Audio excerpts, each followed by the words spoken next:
యదా వినియతం చిత్తం ఆత్మన్నైవావతిష్ఠతే నిస్పృహః సర్వకామేభ్యో యుక్త ఇత్యుచ్యతే తదా.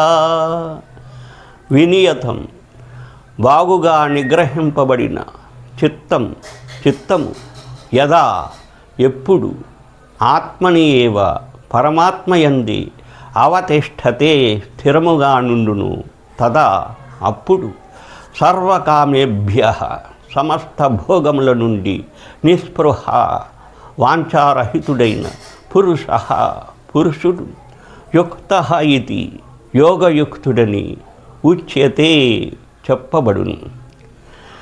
చిత్తమును పూర్తిగా వశమునందుంచుకొని దానిని పరమాత్మయందే స్థిరముగా నిలిపినప్పుడు పురుషుడు సర్వభోగములయందును స్పృహారహితుడగును.